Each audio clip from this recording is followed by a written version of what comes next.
Hello, this is Storybooks channel. New videos are posted every day. Subscribe and click the bell. Something had gone wrong in the noble Marksman family. Elizabeth did not understand where the impeccable system of upbringing had failed. Why the rules and traditions of the family, which had been the law from birth, did not protect her sons from the ugly lowbrow farce.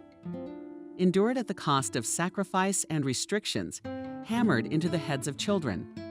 Family values did not resist the abomination. Nothing is lost. She's strong, she'll make it right. Elizabeth sat in a chair in the middle of the living room. The room looked strange, antique mahogany furniture, layered, lush curtains. There were voluminous sofas in plans and lace, floor clocks, wide and luxurious doors, and even the chair where Elizabeth sat was a large, antique, extensive tapestry in large colors. It was like a nobleman's manor of the early part of the last century. True, there was some incongruity to the rich, beautiful, antique look, but something was disconcerting. Either too much detail or a lack of taste. You could see they tried, but maybe they'd overdone it. The living room was not in a mansion in a huge 5-room apartment with large windows and high ceilings. Elizabeth had earnestly referred to the apartment as the ancestral nest of the Marksman family. Though in her 54 years of age, she did not suffer from Erasmus, and knew perfectly well that it was not so. There was some truth to it. Lisa was born here, and her parents owned one of the rooms in a communal apartment.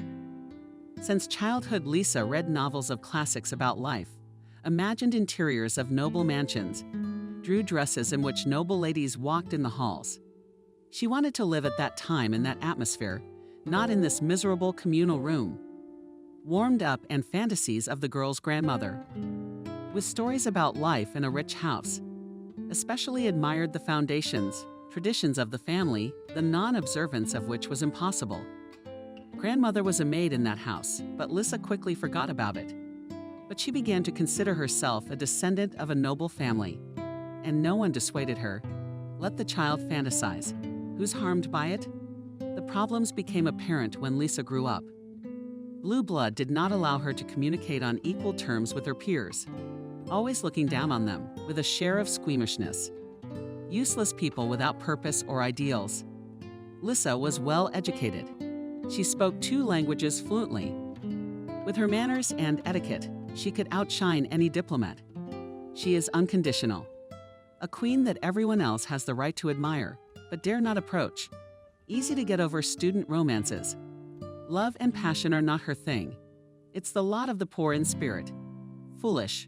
Boys to whom she condescended. She herself chose favorites herself ruthlessly, in an instant sent them away. She chose her husband thoughtfully, calculating all the pros and cons of future marriage. I chose the right one, not of noble blood. Where you'll find such a man nowadays, but a worthy one. Biochemist, professor, academician. Charles Marksman was 25 years older, but a world-renowned scientist, wealthy and intelligent. What a lot of people, and the elite. Lisa, well, what are you doing? Mom, read it. He's our age, and you need to have children. He's had 2 wives and no children. Maybe he's not capable. What do you need a mom like that for? Charles Marksman is going to Europe to lecture for 3 years. I'm going with him. My children will be born in Europe. They will be the heirs of academician Marksman, no matter what he can or can't do. He needs heirs. I need status. All your young prodigies won't give me a fraction of what Charles Marksman can. Besides, they're stupid and ill-mannered. Elizabeth gave birth to 2 sons, Kevin and Eugene, a year and a half apart. Whether Marksman was their father is known only to Elizabeth, but the academician himself has never expressed doubts. However, great love for his sons did not show, even relations with a minimum of emotions, and he liked that his wife, despite her youth, considers his goal to create a patriarchal family and bring up his sons in deference to the father and unquestioning obedience to his will.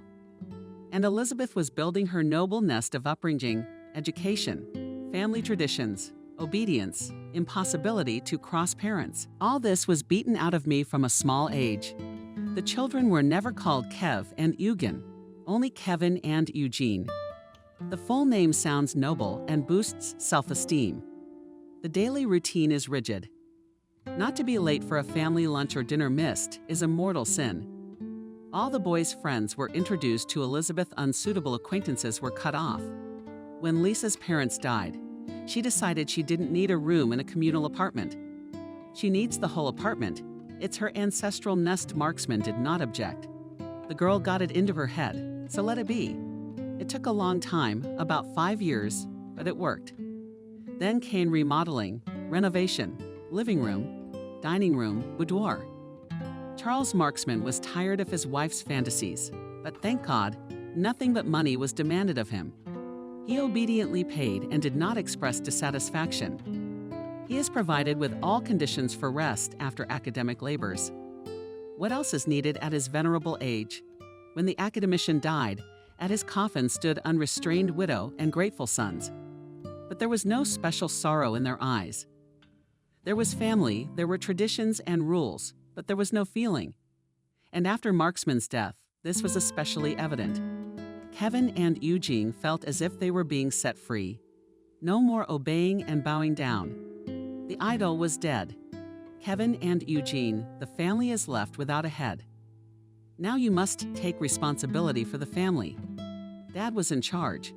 He was a good man, but he wasn't an eagle. Kevin, how dare you? You thought we couldn't see who's in charge. We don't mind. Just don't make us believe that the family was led by a strong and wise academic. Mother, you said what you had to say, but we have no claim to the throne. We continue to reign. From that moment on, everything went downhill. Elizabeth thought she was in control, but Kevin suddenly left on an expedition somewhere in the mountains. And Eugene, though he stayed with her, completely stopped sharing his plans and problems with his mother. She realized that years of intertwining family nest suddenly began to fall apart a little stronger wind, and it will simply blow away. More to come. Kevin returned from an expedition down the mountain with a marvelously beautiful girl, Nancy, and announced that he was getting married. Elizabeth couldn't allow it. Who was she? From what family? We can't accept a backyard mongrel into the family. Pregnant, especially in our family, never walks. But then it turned out that Kevin, brought up to obey without question, could show his teeth and go against his mother. He said, either you accept us or you will have one son. But Elizabeth would not accept the ultimatum. How dare he? She spent her life building a perfect family, and now some lefty face is ruining it. She didn't give her life in vain. Kev did exactly what Mom taught him to do. He didn't compromise his dignity, didn't trade on honor, took Nancy and left. Eugene was incapable of such radical behavior. He introduced all his girls to his mom, and they all fell short of family standards. Some accepted resignation without complaint, cried and forgot. And someone else, not shy in expressions, explained to Eugene and his mom what he thought about their family values. And where would they go with those values? Eugene, you see what kind of girls surround you, stupid and inconsiderate and boorish. No upbringing, no education. Do you want to tie your life to such a low-class person? The example of his older brother has not taught him anything. His so-called wife is about to give birth, and he will survive from bread to water and raise a child with questionable heredity. Mom, I can't find a wife by your standards. The Princess of Monaco won't marry me. 10 years from now, I'll be a scrap of filth, a wife-hater who can't get out of his mommy's skirt. And no one will need me anymore. Eugene, don't you dare say that. Well, yes, in my statement only the insufficiently intelligent syllable attracts. The rest is nothing. Mom, you're not playing at being a noblewoman.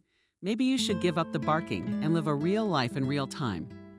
Living in real time doesn't mean living with boorish and marginalized people. Eugene stopped, and arguing with his mother was useless. Soon he married the daughter of a music critic and a pianist, a young gray mouse named Ninel. In infancy, Ninel, to the standards, did not reach, but intelligence peaked at the fishless will do. Ninel was terribly timid in front of her mother-in-law. Everything she said was true. At last, Elizabeth found admiring listeners and uncomplaining admirers of her pedagogical talent. This girl will do well. Smart and suggestible. The choice is well made. Elizabeth did not communicate with her eldest son. Disobedience to the parental will is not forgiven, but the mother's heart aches. By her reckoning, Kevin's worthless wife should have given birth a year ago, but no son had shown up. Eugene was worried too. He missed his brother, and his mother's forbidden communication didn't stop him. But Kev disappeared. He didn't answer his cell phone. Where did he live now? Eugene didn't know. A call to work didn't turn up anything either. Kevin had quit a year ago.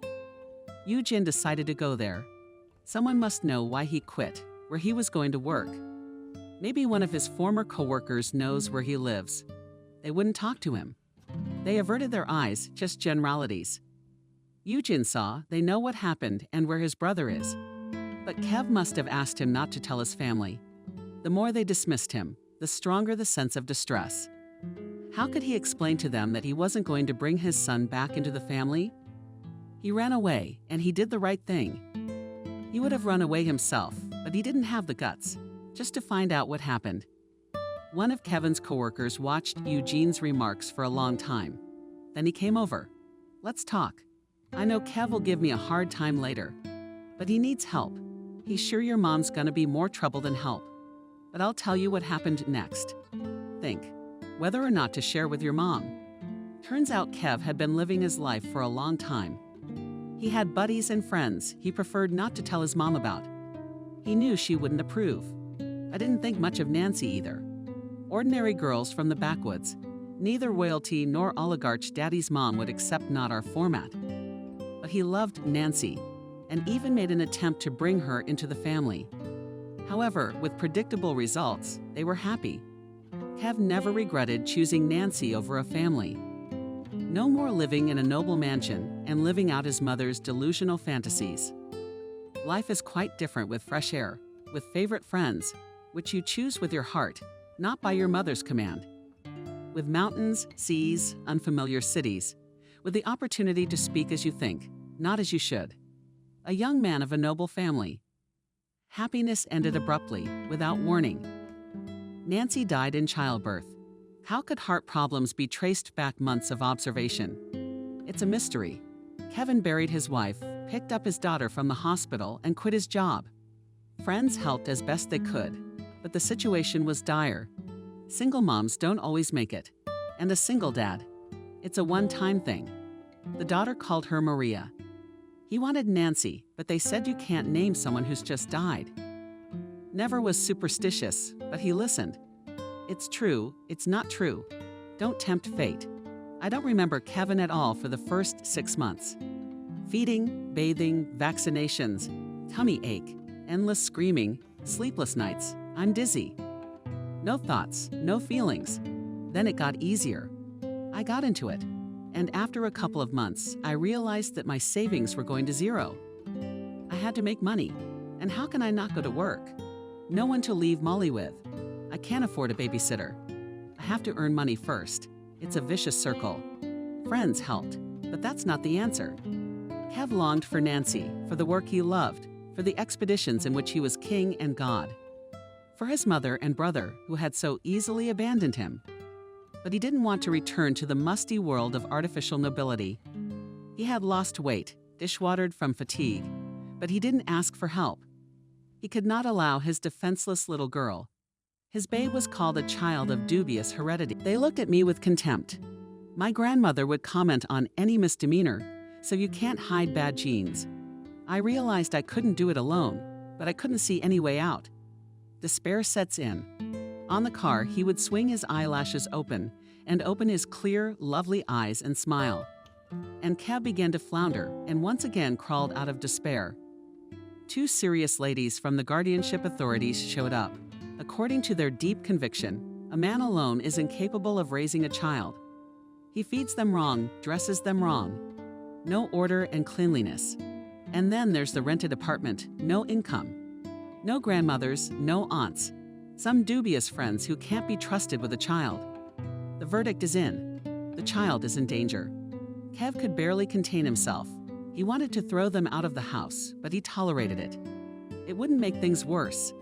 It was clear that if the aunts clung to him, they wouldn't let go, so he was in trouble. and then Molly got sick. She's got a fever, breathing hard, crying nonstop. The pediatrician who came to the call said, "I don't want to scare you, but there's a suspicion of pneumonia. The girl must be hospitalized. Is there any way we can do this without a hospital? I don't want you to risk your child's life." Kevin's eyes were so scared, she added, "Don't worry, Gaddy, don't worry so much. The clinic is specialized and the doctors are top-notch. Everything's gonna be okay." Turns out it wasn't okay at all. "No, Molly's fine. She's cured. Only they wouldn't give her to Kevin. The custody ladies are up in arms. You see what he did to that kid." Kev struggled, walked around. But he realized more and more clearly that he was in trouble. Not an alcoholic, not a marginal, but without a job and housing, parental rights will not be revoked. But they can limit the rights. What will happen to the car then? Is it really an orphanage with a living father? It's terrifying. I can't sleep. And then they started, hinting that there is a very good family, which will give the girl a happy future. Refuse the child will be fine. Kev was floundering. He was going crazy and didn't see a way out. That's where Eugene found it. To see his brother in such a state was unbearable. He was exhausted and didn't know how to go on living. Eugene was ready to do anything, but he didn't know how to help his brother. If he didn't agree to the adoption, Molly would end up in an orphanage. This could not be allowed, but Kev could not give up his daughter.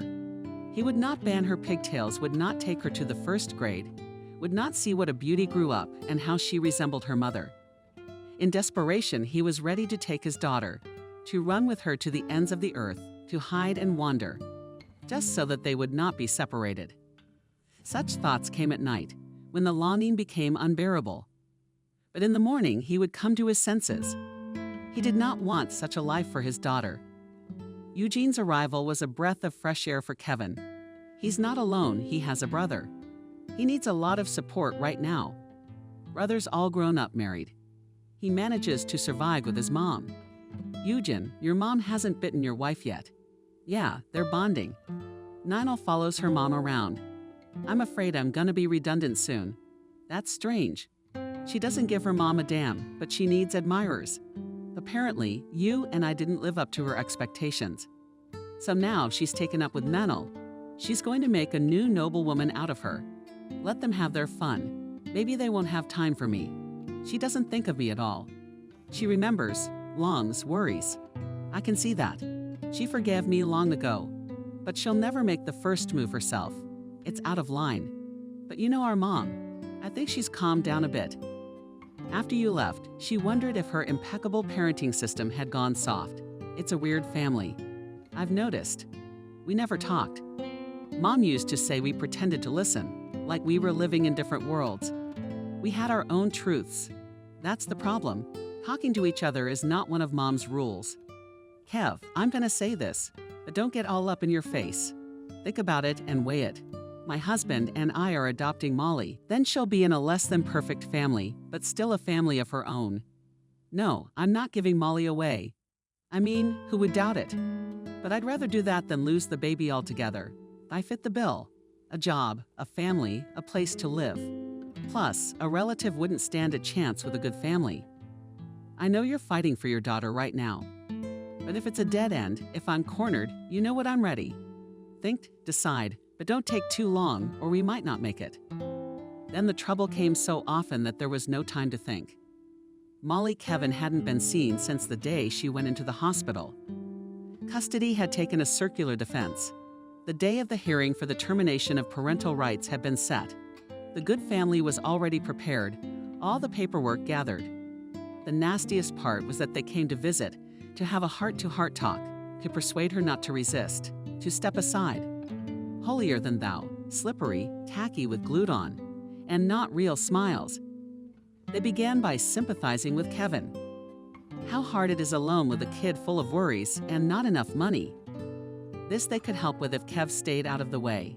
His financial situation will be much better. Straight money for you. The baby for us. And we parted ways. How I wanted to smear him with that smug frosting to make his smile slip. The masters of life buy babies. Why do they need Molly? Certainly not to make a little person happy. They want to be the perfect showy family with a baby, and having a baby is a hassle. Your figure will be ruined. Career stalls. Sleepless nights will not add happiness. It's better to get a ready-made one. For a favorable picture will go the main thing, and the day glamorous. You don't have to love it. You wouldn't dream of giving Molly to these people. The harder Kostya was driven into a corner, the more he thought about Genia's proposal. What if it was the only way out? He was still fighting for something, hoping. But he asked Eugene to collect the documents and apply for guardianship. Maybe the hour of X will come tomorrow. We have to be ready. Eugen, does Ninel mind? No, she's not a bad girl, decent, sincere. The trouble is, I don't love her, but I think she loves me. Though I'm not a specialist in feelings, I've never fallen in love. So for me, marriage to Ninel is the best option. Don't worry about Molly. She loves and wants kids. And how will Mom take her? Don't worry, I won't hurt her. No matter what kind of cockroaches are running around in her head. Mom won't allow herself to insult the child. At least we'll eat from her. Although I wouldn't want to. Our Iron Lady is an old lady. It's scary to leave her alone. Kostya has been restrained. Eugen immediately filed for custody of his niece Elizabeth. He told what happened when everything was already decided. What amazed Elizabeth the most was that the devoted Ninel, who seemed to have only one opinion. The opinion of her adored mother-in-law had remained silent for so long. How could it be? She had brought up her children in proper family traditions, in respect for parents, in submission and adoration. And within a couple years, it all came crashing down. First, Kevin brings in a questionable girl and goes against his mother's wishes. Now, Eugene takes Kevin's daughter into the family without regard for her opinion. A girl with a rotten heredity. No regard for her principles or values. Apparently not strict enough. Raised her with nothing, enough strength to fix it. She won't make the same mistakes with this girl. Elizabeth and sat in her throne chair. She had already made up her mind. All that remained was to bring her will to her rebellious sons. Kev and Eugene picked Molly up from the hospital and took her to the family nest. Kevin couldn't let her out of his arms. He missed her so much he cried. Molly grew up and began to make the first uncertain steps, but once cheerful and clear eyes settled fear. She only smiled at her daddy. She was wary of everyone else. Kevin and Eugene, have you acted unwisely? You first of all, Kevin. It was your actions that led to this unpleasant ending. It's a good thing you were smart enough to ask your family for help. Your hubris would have led to tragedy.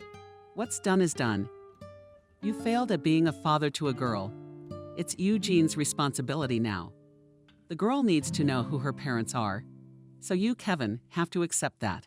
You can come and talk to Maria, but only as an uncle. It's better to see less at first, so that the girl gets used to living with her parents.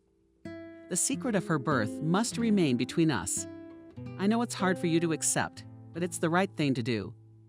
Kevin himself realized that, giving Molly to his brother's family, he could not call himself her father, but he could not forget and would not stop loving her. It was heartbreaking, but it's better this way. At least he won't lose her forever. He would be able to watch her grow up.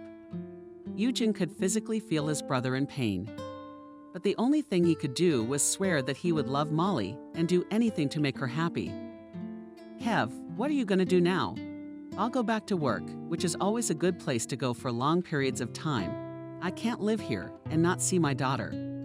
Then I'll have to go away at least for a while. They say you have to do something, love someone, and believe in something to be happy. Case I have the love of my life. He's sitting up. I believe we'll be together someday. I've got everything, but I'm as far from happiness as the moon. Kev was away, appearing once a year, and Elizabeth made sure that he did not allow himself to do anything unnecessary with Molly. An uncle who sometimes came to visit the family, nothing more. 3 years later, Eugene and Ninel had a baby. The son was named Charles in honor of the academic's grandfather. Deep down, Eugene was glad that it was not a daughter. Otherwise, there would have been an Elizabeth II in the family. Molly was terribly proud of her role as big sister. She liked the fact that she was considered an adult and trusted to look after her brother. When he got older, I took him for walks and kept saying, "I'm responsible for you."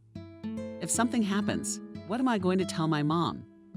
Eugene loved Molly dearly and remembered that he wasn't his own father. Only when Kev came to visit. Elizabeth raised her grandchildren strictly. In Charles, she saw musical ability.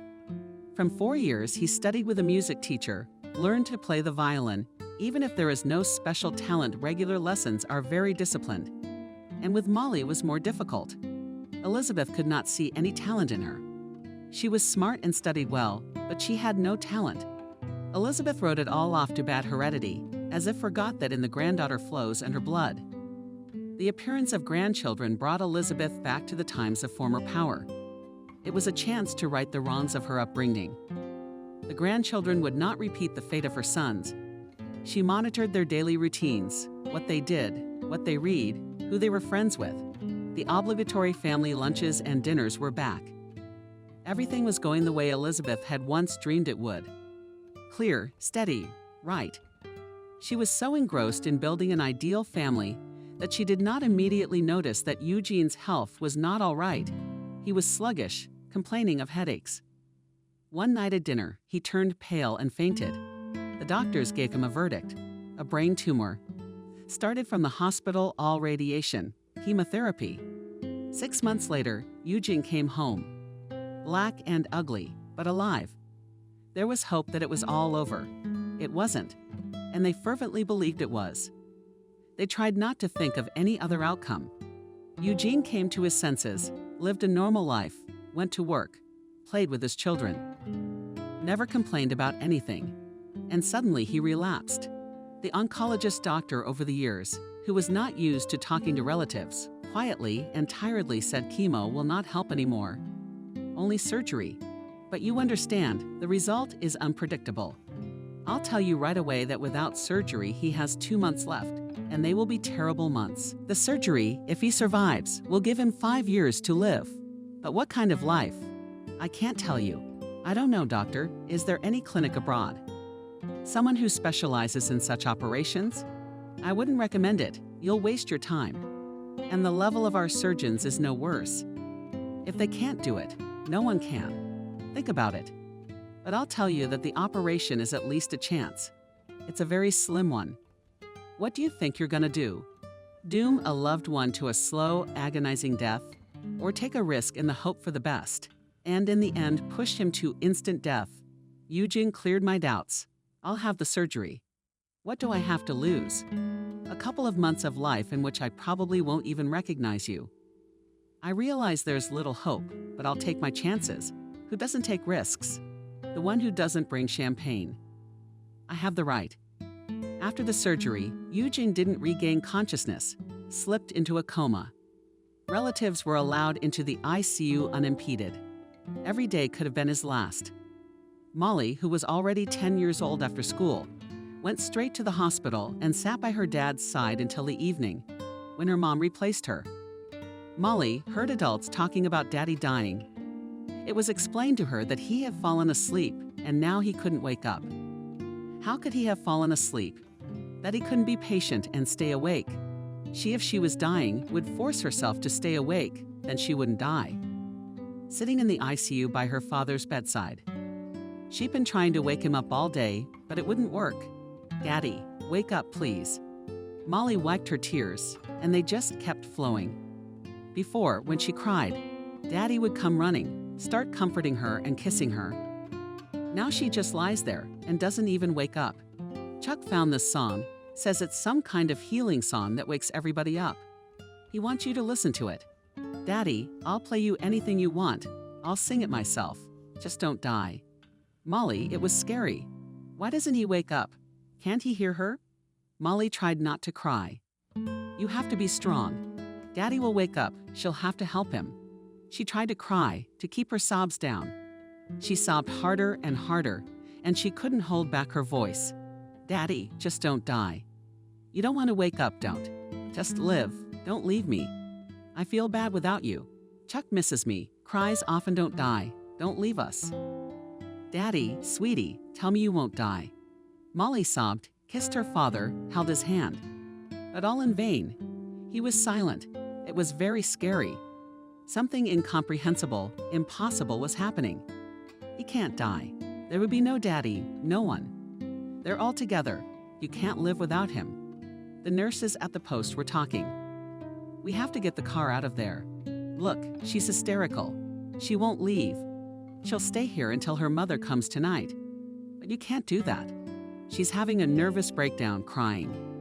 How long should I give her a sedative? But the baby doesn't need it. I'll go and try to calm her down. It's a pity about a man so young and probably a good man. Bad kids don't cry like that. The nurse tried to take Molly away. She wouldn't let go of her father's hand. Molly, come on. I've got juice. Do you like orange juice? Let's go. Let Daddy sleep. Molly left the room. Molly, you go home. If Daddy wakes up, I'll call you. I'm not going anywhere. I'll stay here. I promise. Here, have a drink. Wipe your tears. Go home, your brother's waiting for you there. He's still a baby, he needs you. Molly left the hospital, but did not go home. She sat on a bench in the hospital square. She thought that if she left, Daddy would feel that he was alone and would think that he had been abandoned. She should sit here and wait for her mother. A woman walked slowly down the alley. Molly looked at her, could not take her eyes off her, though she knew it was not proper to look at strangers. But the woman was very strange and beautiful. She wore a long, wide, flying dress, big earrings, a lot of large shiny bracelets and rings, and a hat. No, it's not a hat. It's a handkerchief tied nicely. The woman walked past Molly. Suddenly she stopped, turned around, and looked at her carefully. Her gaze was frozen, as if looking not at Molly, but through her. It was uncomfortable, like a cold feeling. Molly was like the Snow Queen, even though she wasn't in white. A woman came and sat down next to me. And the hand. Molly held out her hand. The woman put her hand in her palm, covered it with her other palm, closed her eyes. Molly felt warm, then cold, then warm again. It was strange, but not scary. The woman opened her eyes and released Molly's hand. You will be back. It will be painful and hard, but he will come back. Do you have a secret? You don't know the most important thing about yourself. You won't know it for a while. It's the Queen's secret. Will you be forced to make a decision? Take your time. There's a lot of lies around. I see two men beside me. One big, one small. They'll save you. Don't let anyone control your destiny. They can't see your path. I only know what's in the past. Don't take for granted what you see. You're drawn to someone who isn't sincere lying to you. It takes a while to see the right person. You probably don't know what I'm talking about right now. But remember my words, the man who's in the hospital now loves you very much. The sadness about him will always be with you. The woman stood up, stroked Molly's head, and left. Who was that woman? A fortune teller, a fairy magician, a fairy, I guess. Fairies are often good fairies in fairy tales. Maybe Molly has her own fairy, like in a fairy tale. Maybe she'll help Daddy too. Maybe she'll perform a miracle and make Daddy well. Molly didn't cry anymore. It was getting easier. She decided she should go home. Chuck was waiting there. The miracle didn't happen. Eugene died without regaining consciousness in the cemetery. Molly stood by her father's grave and whispered quietly, "Where are you, fairy? You said he'd come back, but he's dead. I don't believe you anymore." Standing next to her was Uncle Kev holding her hand. He looked so much like Daddy that Molly hugged him tightly. That way she felt like Daddy was close by. Kevin cradled the crying girl, and her heart broke with pity for her brother, and for herself. Why was fate so unfair? First his beloved left him, and now his brother. And to the only dear person he cannot tell the truth. Elizabeth took a long time to come to her senses after her son's death. Ninel grieved no less, but thought it was her duty to support her mother-in-law, but she herself cried. Then Elizabeth's world was crumbling. One son left, the second died. At least she had grandchildren. From that moment on, she stopped thinking of Molly only as a troubled girl who needed an eye. Yeah, an eye. Suddenly she realized she was her own little person, an extension of her. Life flowed on. As the children grew up, the older they got, the stronger their bond. They were as one. No quarrels, no hard feelings, no secrets. Charles practiced music. Grandma personally supervised the lessons. Molly enrolled in the Institute of Philology at the Pedagogical Institute, a fine choice for a girl from a decent family. She finished a service course. Although her grandmother thought that it was completely unsuitable for an intelligent girl, which she even had a friend whom Elizabeth favorably approved and allowed to bring into the house. Although Emily was from a simple family, even to Molly's eyes, a little impulsive. That's if you speak the language of their family, and a simpler frenemy. What's on her mind is on her tongue. They say they're the kind of people who don't have a king in their heads. Grandma must have decided that Molly needed to be close to the people. And Molly's welcome. She finally has a friend, and one who's genuinely interesting and direct. By this time, Kev had moved to the department, stopped traveling on expeditions, finally married. Elizabeth did not interfere, but she did not notice his wife. She didn't invite him in. Kev went to his mother's house often. He wanted to be close to his daughter, to know what she was doing, who she was seeing. When he once stammered that he should tell Molly the truth, Elizabeth cut him off. Kevin, you don't dare say anything. You made your choice a long time ago. Emily came running in. Elizabeth opened the door. Victoria, what's wrong? Is someone chasing you? Why are you so disheveled? Elizabeth, I'm in trouble. Look, she held her hands out in front of her. Her fingers were perfectly manicured, but one nail. Oh my gosh, it was broken. If Molly doesn't help, I'm screwed. Of course, how could anyone survive? Come on in, Molly, catastrophe. Help me, even if you can't. And I can't do anything about it. We need to call the emergency services. Molly turned on the gel dryer and started asking what happened to her friend, that a broken nail could ruin her fate. A stormy romance with Jacob from the physics department discussed the entire institute. With interest, watched the development of events. Jacob from the dorm moved in with Emily. So what happened? Molly, you tell me. Men have different brains. Why is it that when things are good, they don't live, they need adrenaline stress? Well, I can't advise you on that. I have two men in my life, Uncle Kev and Charles. Who do you want to ask? I put my whole self on a platter for him, and he did. Emily shoved a three-finger shape under Molly's nose. Like a bastard. I'm gonna put him out tonight. I have to be impossibly beautiful. So the bastard realizes who he's losing. Vic, that's unbelievable. Making a guy look good to make him look good. Only you can do that. You shouldn't have gone into teaching. You should be an actress. Is that a good idea? Emily's gone to a whisper. I don't know how you live in this palace. Your grandmother gave me the creeps. And don't try, you wouldn't understand. I haven't really gotten it myself in years. I hope it's not forever. Oh my. They won't let you out of that cage. Your grandmother hasn't found a suitable fiancé for you yet. You're going from one cage to another. I wonder when they'll marry her off. They'll ask you. It was under the influence of Emily that Molly decided that she needed a little independence and told her grandmother that she wanted to get a job. Elizabeth had nothing to object. She wants to work, not to have fun. But you can't let the girl go anywhere. She needs supervision. Kevin, take the girl in. Let me have any vacancies. Mom, who am I going to take her in? We're a research institute. She doesn't have a proper education. I can't send her on an expedition as a cook, unless she's a lab technician. But that sounds nice, but in reality she's cleaning test tubes and floors. Basically, a cleaning lady. Uncle Kev, I agree. Molly, have you been listening to what's going on? Charles, and why do you have another 20 minutes to study here? Did Molly and Chuck laugh and run away? No, but look at them with a smile, Elizabeth said. The parrots have mated and are inseparable. All right, let him work. Just keep an eye on it. Molly was very nervous on her first day on the job. What if she couldn't do it? She tried her best. It's not a difficult job, but test tubes are so fragile. When the test tube slipped out of her hands and shattered on the floor, Molly froze. All failed. Let down, Uncle Kostya would be fired. A handsome young man approached her.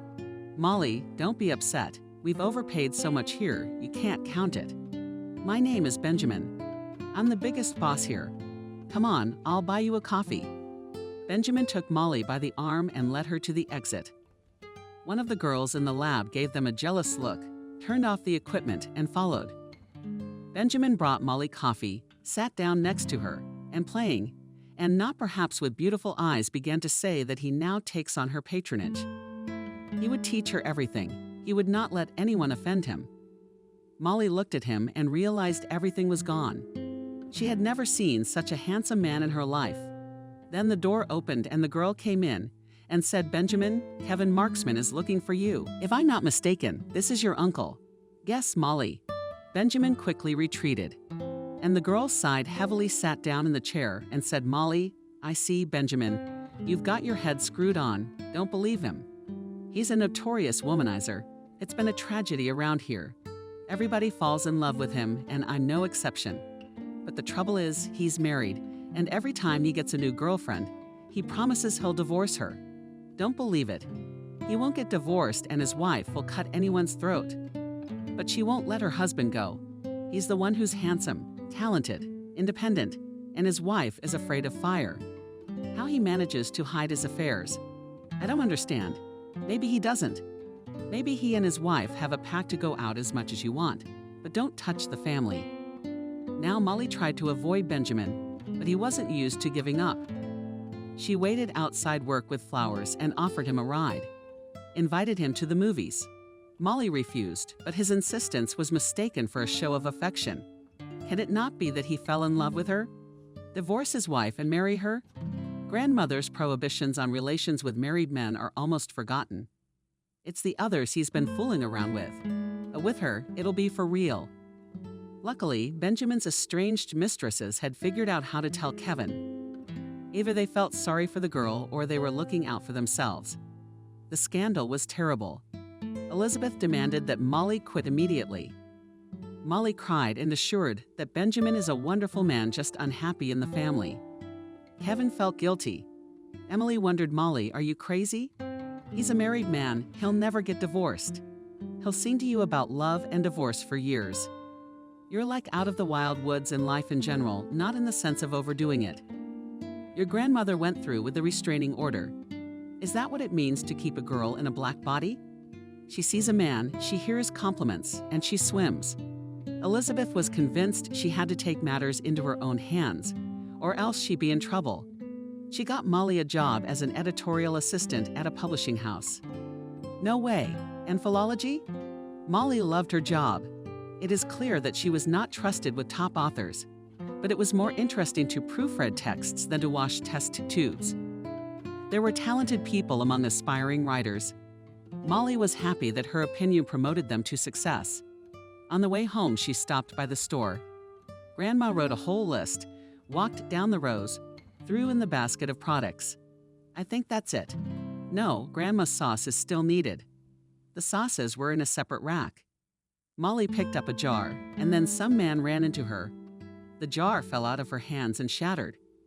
"Can't you see where you're going?" "I'm sorry, I'm crying, but it's your own fault. Standing in the aisle." "Yeah, you're the kind of guy who buys everything. Too bad you can't buy good manners." "Listen, ladies with manners. I said I'm paying." Molly brushed off one Hocklea and then collapsed the whole rack with mustache. They stood in multicolored splashes, and rainbow streams spilled across the floor. The store employees were already walking toward them. A man was trying to shake off the sauce drops from his coat. The smearing only made it worse. Molly, for some reason, became terribly angry at this well-dressed man with a confused face. From anger, she threw the basket on the floor right into the mess of glass and sauces. Neurotic. I don't envy your husband. You wanted to pay, so pay up. Molly walked out of the store. Tears welled up in her eyes. She was hurt, but she didn't understand why she wasn't the one who was hurt. It was the first time in her life she'd ever been insulted. She'd run away apologizing. It was her own fault. She knocked over the counter and acted hysterical. "It's a shame about the coat, but I guess I'll have to throw it away." Now Molly cried not because of the coat, but because she's so ridiculously right. Emily is completely unfit for life. "I'm sorry, you forgot the groceries." The store mates handed her a bag of groceries. "Oh, what are you doing?" "You'll forgive me. I don't usually behave like this. I got something else and ruined your coat." That's what I mean. How do you get home like that? I have a suggestion. There's an instant dry cleaner over there. Not exactly instant, but they can do it in an hour and a half. We'll have coffee.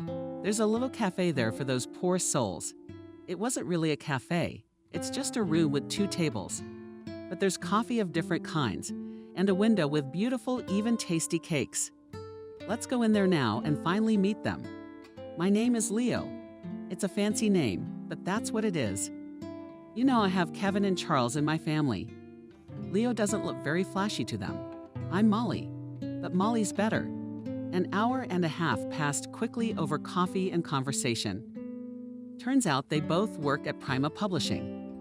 However, Molly did not quite understand what Leo was doing, something on the economic side. The fact that they had never met at the publishing house. Not surprisingly, the administration. The publishing house itself is a printing house. They're all at different ends and the entrances are separate. And Molly was rarely in the newsroom except to pick up or publish work. Molly, I'll text you my phone number if you ever want to vent, yell at someone. Call me. I'm kind of used to it, but God forbid you need help. All the more reason. Elizabeth was determined to find Molly a suitable match before she got into trouble again. She invited a friend of hers and her son to dinner. Peter was in every way a worthy candidate. His grandfather was a friend of the academic marksman. Peter's mother told her what a wonderful son she had. He got a great education, built his own business. Didn't specify which one though, did she? Peter's behavior was impeccable. He was attentive, made it clear he cared about Molly. And Molly was embarrassed by his hard, appraising gaze. Elizabeth wasn't silent either. He praised his granddaughter. Chuck leaned over to his sister and whispered in her ear, I think you're being wooed. I think they've already agreed on everything. Do you think they'll ask you? He's kind of slippery. How about Molly? Charles, is it inappropriate to whisper at the table? It's inappropriate. But it's proper to make remarks to your grandchildren in front of strangers. It's proper to have a viewing without informing the prospective bride. It's proper to praise your offspring like pedigree puppies. It's proper.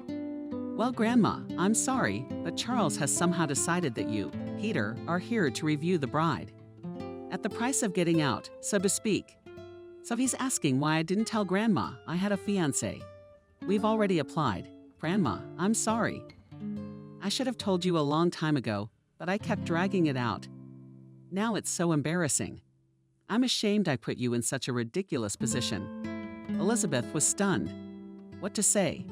There was a familiar look of disappointment on her face. Peter, on the other hand, seemed to be enjoying the situation. He could barely contain his laughter. Well done, girl.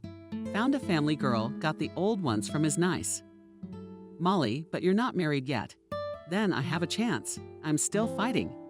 When the guests left, Elizabeth gave her grandchildren a stern interrogation. What fiancé? Where did he come from? No wedding is out of the question. Charles, you knew and you kept quiet. Who else knows? Maybe Kevin knew too. No, Grandma. Uncle Kev doesn't know anything. I didn't share it with anyone but Chuck, she winked. Chuck. All right, next Friday, bring your fiancé to lunch. We'll get to know each other. That's quite a number. Where would I get it? Till Friday. Chuck's no help. You could say he's not coming. They had a fight. Then Peter will probably show up again. Or maybe someone else. The day before the fateful lunch, Molly called Leo. Leo, you said I could call if I needed help. I need help now. Could you pretend to be my fiancé for one day? I can take it from here. Molly was telling the backstory and thinking how ridiculous it all sounded. What am I doing? He's gonna say no. What do I do then? She'll probably say no. Why would he want to be a part of this spectacle? Leo laughed, called her crazy, but agreed. Only I ask you, do everything you can to displease my grandmother. She will forbid me to meet you and bring you into the house. And if she does, how will I explain where you've gone? I can do that. I'll be so nasty, you'll kick me out of the house. You'll make your grandmother happy. But if I'm the groom, I don't want to be called by my first name. Don't watch the bride's confession. I'll be there tomorrow in all my glory. Molly, I've regretted 100 times what I did with this whole venture. But there's no turning back. Grandma's already put the pie test in. There was a full house at the Marksman apartment on Friday. Even Ninel's parents invited her. Elizabeth was afraid that her granddaughter wouldn't be able to talk sense into her alone. She hadn't seen the groom yet, but she was sure that Molly would bring a completely unacceptable specimen. Kev was no less worried. The groom's daughter would bring her daughter. Kevin's wife thought nothing of Molly or the groom. It was the first time she'd been invited to her mother-in-law's house in years. She was afraid of the wrong look, the wrong thing to say. Her husband had never told her the reason for this strange relationship with his family, and she hadn't asked. They were waiting for the fiancé to show up out of nowhere. When the doorbell rang and Molly opened it, she didn't realize it was Leo. She looked stunning black leather jacket all in rivets, their plaid pants, massive boots on one hand, leather bracelets on the other, some red cloth and polka dots. On her head, she's got an earring in her ear. Either a punk or a rocker, 3 roses in her hand, not fresh. Oh hey, put the flowers in water, they're getting a little dull. Wow, how many are there? Yeah, if I'd known you had so many more flowers, I would have brought them. I'm a pilot. Leo, come in complete silence. Leo went into the room, looked around. He sat down at the table and rubbed his hands together. Wow, it's smoky in here, isn't it? Elizabeth took a breath and tried to remedy the situation. Well, welcome to the table. Really, what are you standing around for? Sit down, let's have a drink. Leo poured a shot glass, drank, had a snack, poured again. Everyone sat in silence, not drinking, not eating, watching. Listen, why are you so boring? Such a sumptuous table, and you don't eat. You don't want to. Then let's talk. What do you usually talk about at the table? It's a topic. Molly hugged Elizabeth by the shoulders.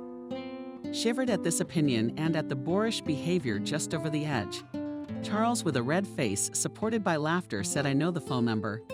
We talk about music. Leo took a drink. That's right, about the music. Have you heard the band Boiled Nightingale? What kind of songs? Well, for example, Leo pulled in Your Beautiful Skull and Huge Eye Sockets. What lyrics don't you like? Elizabeth stood up and barely delayed pronounced the young man. Do you have to go? How could I? We haven't talked about literature yet. Here Molly decided that yes, it's time or Grandma will have a stroke. She grabbed Leo by the arm and dragged him to the door. Charles followed. Molly, where'd you find such an asshole? But that's it. I'm gonna ask you. I'm not such a jerk. By the way, young man, kudos to you. You handled yourself very well. All right, go on. You got a grandmother to bring to your senses. It wasn't just Grandma who needed to be brought to her senses. Everyone was in shock. Only Kevin seemed to realize what Molly was up to and marveled at her courage. She had dared to confront her grandmother. Elizabeth was lying on the sofa. Ninel was busy around her. Molly, come to me. How could you bring a marginalized man into the house? Decent girls don't go near such personalities. They avoid them. Aren't you ashamed? No, I'm not ashamed. I can't control my heart. And I come to keep him out of our house. I dug him up somewhere. He works at our publishing house. My God, where is the world going? In publishing, among writers and intelligent and talented people, it's so lame. Molly, you can't go out with him. It'll be too late for you to understand. I care about you.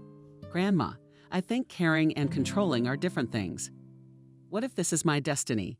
A life-changing encounter. But it will be life-changing, that's for sure. Molly's no dumber. You can't be happy with pilots like that. But it made my grandmother angry. What's next? Now they'll clamp them in a vise. They won't let them die. Grandma and Mom will organize total control. I've let the porridge down too. He'll get some too. Elizabeth didn't sleep well last night. She wondered where the world was going.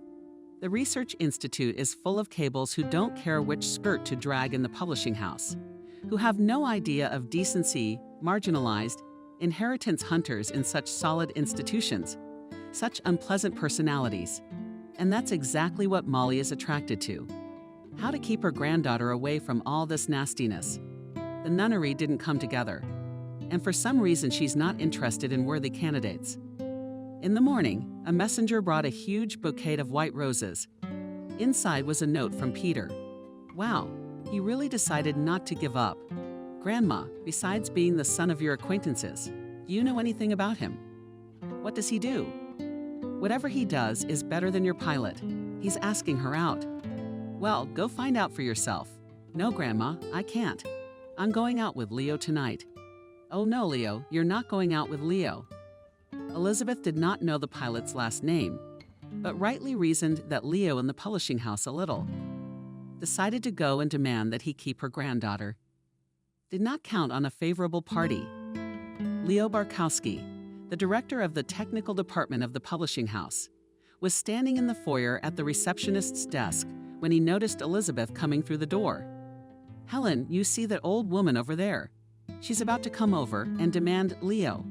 Hold her a little bit, pretend you're calling for Leo, not the director, but some Leo locksmith. And for God's sake, don't be surprised by anything. Leo disappeared around the corner. Elizabeth looked immaculate. Hair, makeup, light-colored coat, gloves, and a handbag from a famous manufacturer. Stylish and expensive. She's in her 70s. She looks chic. Walked up to the counter and with the look of a queen, from below walked to the mortals. Turned to Helen, honey. I'm looking for a young man named Leo. Leo works here, and this must be Helen from the technical department. I'll call you right now. Helen is the 5th button on the phone. I sent Leo to you. It's still okay. They'll fix it later. It's not leaking now. Send him here to him. She hung up the phone and turned to the visitor. You sit him down from the print shop for 5 minutes. Elizabeth sat on the sofa with interest and looked interior. In the foyer is beautiful, light trees, skating rinks, comfortable furniture. One could see that the publishing house was thriving, only that they do not take care of their reputation. How can they hire a type like a pilot? You can't afford to lose your image with a guy like that. Leo came out of the print shop into the foyer. Helen's eyes almost fell out that it's work overalls, jacket on top, all covered in some kind of dark oil stains. Wherever he found it, from beneath the cap protruded a disheveled, mean, cloudy look and a persistent odor of alcohol. Wow, how in 5 minutes you could turn from an intelligent, respectable director into a Western plumber. When will you, my sunshine, agree to go on a date with me? Leo handed Helen a caramel. With a ringing smack on her hand and staggered turned around. Who needs me around here? There's a chimney breathing down there. Helen couldn't even say anything, only waved her head there, saying, Oh, Grandma, what are you doing here? Leo approached Elizabeth with a firm step, even tried to kiss her hand. She squeamishly pulled her hand away. What kind of grandmother am I to you? Don't come near me. You stink of booze. I'm going to quit drinking. I'll marry her and give it up. I understand, I'm not right for you, but we're in love. Don't worry, I'm not going to live with you. I have an apartment and a good salary. I'm appreciated here. Helen, tell me I'm appreciated here. Well, of course, Helen, we are appreciated. Stop clowning around. Are you hoping for an inheritance for nothing? Yes, I have the means and the apartment. But Molly is just a granddaughter. My son will inherit everything. Or do you hope to outlive us all? And don't talk to me about love. I get the distinct impression this is all a farce. Molly, I wouldn't go near someone like you. What do you play at? Talented, by the way. You are not to be anywhere near our family. Don't you dare go near my granddaughter, and she's not going on any date tonight. I won't let her. Dates? Oh yeah, that I'm forgetting. I agree, there will be no date. I'm not feeling so good tonight. That woman, I got goosebumps. A general in a skirt. She's got the whole family in her fist. I can see why Molly's freaking out. Leo didn't like the situation he and Molly had gotten themselves into. How to get out of it now? He wanted to court Molly, to ask her out on dates, to walk around the city at night, to have heart-to-heart talks. But how do you do that now? Grandma won't let Molly anywhere near her. She'll be right. You can't let a guy like that near your granddaughter. And to come and say, look, I'm so white and fluffy. They wouldn't believe it. Peter insisted on a date, sent flowers, waited outside the institute. Molly did not understand why he was suddenly. A burst of love. Didn't believe it. Also, grandmother is pushing. Take a closer look. Nice guy. Emily's putting oil on it too. Get out of the house while Grandma lets you. You're not getting married. What's not to do? Molly couldn't explain why she had a problem with Peter. Young, handsome, wealthy. Molly wasn't really interested in what he did for a living. Walk in the park, go to the theater, and chat over a cup of tea, please. And Molly was not going to interfere in his life. You don't have to. It's not interesting. She was interested in Leo, but she hadn't seen him since his spectacular appearance at their house. Now, when she came to the publishing house, she looked at every man she passed. But Leo had not been asked about him. She was shy. She couldn't find a reason to call. And he didn't call. Charles saw his sister worrying, waiting for a call. Guessed who it was from, and he laughed at her. I don't see your prince. I guess he didn't like us. We're boring. We're not up to his level. You should try harder. What's on your head? It's boring. And your closet sucks. You should at least go to a Dead Nightingale concert. You have to share your lover's interest. Dead and boiled Lorianova are two big differences, of course. By the way, when you get tired of Peter, you can take him to this concert too. You'll get two birds with one stone and get rid of Peter the bore. Chuck, shut up, of course. I'm just being brotherly. Shut up. Why are you in agony? Would you take it? Yes, I did. And if you let her know you're not your type. But Mona isn't and is. Molly thought it had been a while since she'd had a heart-to-heart with Emily. We used to talk about stuff for hours. And now there's something to talk about. And my friend's missing. What if something happened to her? Or she's having an amazing affair? She's not Molly's type. Emily wasn't answering her cell phone for some reason. She wasn't home either. But that's not surprising at all. Emily's never been home. That's another thing that's troubling. A neighbor said she hadn't seen her in 3 days. Before that, she heard her arguing with her boyfriend. I've got her mom's phone number from when she lived here. Maybe she hasn't changed it. Look it up. Emily had not changed her phone number, and luckily for her, Emily was at her place. Damn it. What a scare. It turned out that Emily herself was much more frightened. She came disheveled, halted with black eyes, as if she hadn't slept at her parents' for a week. She was hiding from an admirer. That is, she was the one who initially thought he was an admirer, and he turned out to be a fraud and a moral freak. They met on the internet. Emily, you've never been told you can't meet people online. I've gotten assholes on both networks. So I thought I'd give it a try. Maybe I'll get lucky. And I did. Young, handsome, courteous. I even started making plans. On the first date, Emily realized that Nick was her destiny, the way he looked at her, the way he talked. More flowers, gifts. Every day he meets and sees me off, he makes plans. He's got a small service, just a few locksmiths. But now he's opening another one. Soon he will earn 3 times more money, enough for a wedding and a wedding trip. Molly. That's the difference between a woman and a man. You know, we've been planning a wedding since childhood, playing dolls, dressing them up in white dresses, clinging to the head of the veil. Who are our proper brides? And next to them is the doll, the boy groom. And then we paint them a beautiful life until they die on the same day. So the wedding is a childhood dream, and childhood dreams must come true. I don't know if it's just me or if I'm the only one who's stupid, but I've dreamed of getting married since I was a kid. I've seen it all. I've seen the tears and the divorces. But I believe in the fairy tale. I've been on every diet, even the stupidest ones. And why? To be liked? Men. They don't care. They shave and they're fine, or they don't.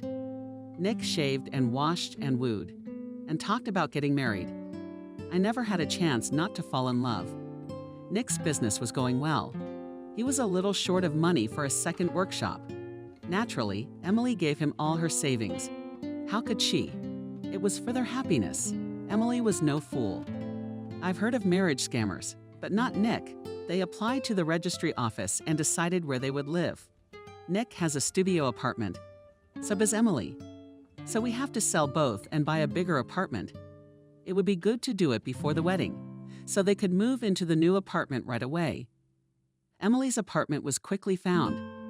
The deal was done in 2 days. And just then, Emily hesitated a little too quickly. No, she's not against the sale, but maybe after the wedding. At first, Nick was sweet-talking, then he took offense. How you don't trust me? But a reasonable question why only her apartment is sold on his. What? There are no buyers. Nick got angry. Somewhere all his intelligence and restraint, good manners, and most importantly, where all the love suddenly evaporated. He yelled, he insulted, he threatened. I don't understand what you want. Do you want to get married? So I was ready. But you're a chicken and you ruined everything. Somebody needs somebody and you think you're somebody else. You think someone's gonna marry you out of love. Don't be fooled. There was hatred in his eyes.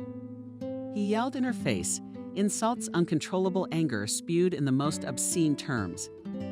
Jammed Emily into a corner, and with all his might Shibanova fist against the wall. And next to her head a portrait of Emily, painted by an artist on the waterfront. Collapsed to the floor, shards of glass flying around.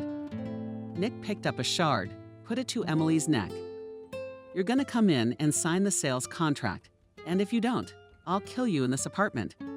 Don't you dare run away. I'll find you everywhere. Emily was afraid that could kill her. She didn't wait for the rest of the story.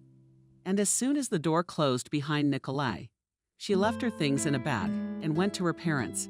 The endless calls started. First, I didn't pick up the phone, then I just threw away the SNM card. Now I didn't know what to do next. I'm scared to go back to the apartment, Molly. You tell me what's wrong with me. Why do all the freaks come at me so many times?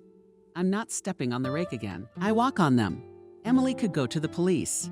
My neighbor's a cop. He beat me. He didn't beat me. Took away the apartment, did not have time. I lent money against a receipt. No, I said it. I gave it back. What are you going to go with? Emily cried quietly. Molly felt so sorry for her. Why is she such a naughty girl? Life had taught her nothing. There was no way to comfort her. This time it wasn't just a failed romance and a broken heart. Emily, aren't you exaggerating? I didn't. I just wanted to make a profit at your expense. He's not a villain. He's not gonna come after you. You're not gonna get anything now. He's probably found another victim by now. He's not interested in you. Maybe so, but it's still scary, Emily sighed sadly. I told you about it, it seems to be easier, and I was sitting alone. I was digesting it all. Elizabeth came into the room, Molly and Peter came in. Well, I'm really not in the mood for him. Okay, I'm coming. Elegant and gallant as always, with bouquets for Molly Elizabeth. Peter nodded to Grandma. I wonder why he didn't bring bouquets for Mom. I could see that Neno's opinion doesn't count here. He bet on Grandma. Hello, Peter. I'm sorry, but I can't go out tonight. I have a friend visiting. It's okay to meet a friend next time. Sure, come on in. Victoria, this is Peter, an acquaintance of mine. Something strange flashed in their eyes, like surprise or wariness. Like she'd seen Peter before, but couldn't remember where. I dream of moving into the category of fiancés, but so far to no avail. I'll leave you to it. Molly, I'll come back tomorrow. Peter went out. I could hear him talking to his grandmother. They were joking and laughing about something. Finally, the door slams. That's Grandma's protégé, I take it. What's wrong with that? He's serious, thorough, and attractive. Grandma likes him. You know who Hippolyta reminds me of? Do you happen to have Lukashin in mind? No. Emily doesn't talk dirty. I thought you knew Peter. No, I don't. But I did. Emily's parents had an old cottage, inherited from their parents. A cottage, built in the 70s, modest, no amenities, paid for. As a child, Emily hated this country house. They took her there for the whole weekend to plow the garden, but it was terribly boring. Let's go to the river. No tomatoes, we'll go to the woods, my daughter, and the strawberries won't hurt. From boredom, she mastered a shelash, and in the thickets of cherry trees, dragged there all the neighborhood cats. And she was friends with the neighbor girl, who was very small. She said she didn't know how to do anything. The grown apple and pear trees gradually turned the vegetable garden into a garden. Mom was in the habit of planting a few beds in the spring, and the rest of the plot was filled with flowers. Emily was also fond of it. She ordered seedlings and bulbs of the most unusual varieties and colors. The house was once again patched up, or a veranda was added. Tiled attic was converted into a small room is not dark and cramped, but a separate room. Now Emily adored the country house. She loved to get away from the city for a couple of days in silence and beauty. For the last 6 months her mother, coming from the country house, every time told about some young men who are relentlessly snooping around the village and offer to sell plots to everyone. There were rumors that cottages would be built on the site of the cottage village. Most likely not rumors. The place is too enviable. From the city to go 30 minutes. There's a forest and a river nearby. Dacha dwellers are worried. Their old houses didn't look like mansions. Well-to-do people preferred more prestigious settlements. They had worked for so many years on their small plots, creating smart gardens. These small pieces of land were an outlet in their lives, gave a break from the endless from morning to evening work. Dacha cares did not seem like work.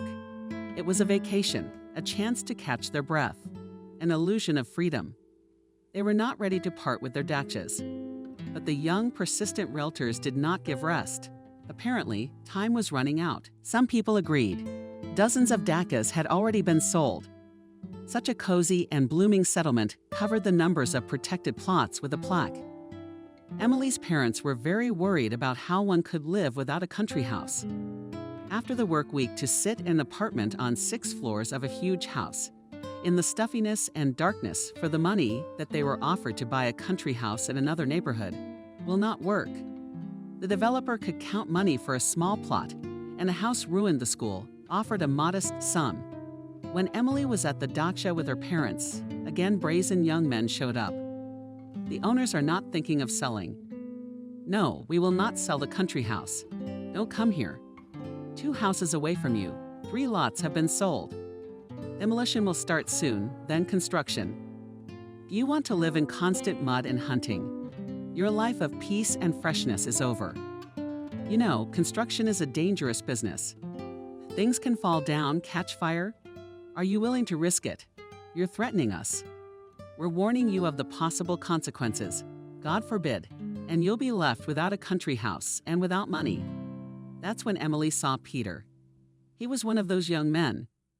Molly, you see, he's not a businessman. He's not even a developer, he's just an errand boy.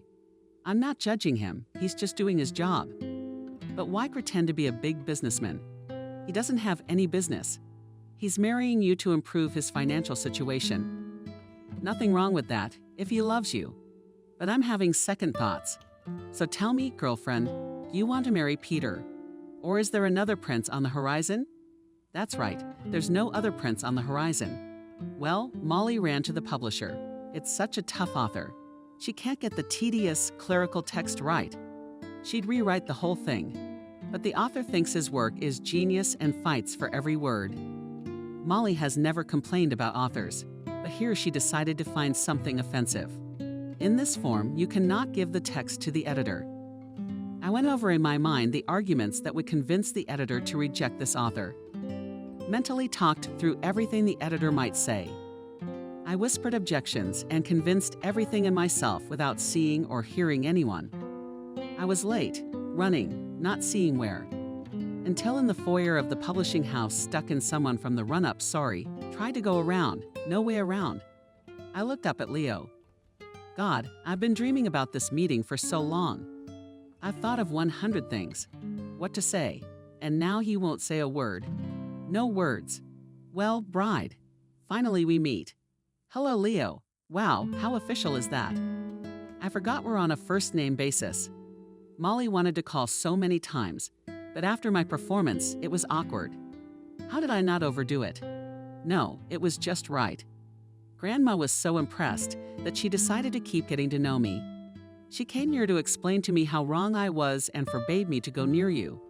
Leo laughed. She didn't say anything to me. And you obeyed? What was left of my image? You won't go near your house. Then we'll have to fix it. We're gonna make Leo the pilot. Here, please, please, please, please, please, please, please, please, please, please, please. Molly, I can count on a date, but only if Grandma approves. This weekend, Emily invited me to the country house for a relaxing weekend in the woods. It's been too stressful these past few days. I need to get my head on straight, and then we need to seize the moment. There's still a place to go. Clear day, I'm in a good mood. To hell with all the problems. We're on vacation. We talked ourselves into it, but everyone's soul was in a different state of melancholy. Emily couldn't recover from the horror of her experience with Nicholas. And Molly still hadn't heard from Leo. What's the cure for trauma? Good wine, good food, and small talk.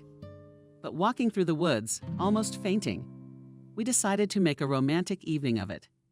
Since we're not having any luck with men, we'll do without them. Molly wasn't much of a cook, but she was good at auxiliary work. Emily cooked pilaf according to all the rules in a cauldron over a fire. The smell was so strong that the neighbors were looking over the fence. They were invited, of course. The Moors in the village were rustic, all relatives, all their own. We sat up till evening. When it got dark, the neighbors left. Molly and Emily stayed behind. We sat alone on the veranda, so full that we didn't want to talk. I can't imagine that soon we won't have this country house. It's sickening. I come here when something happens, or when I'm tired and come here with flowers.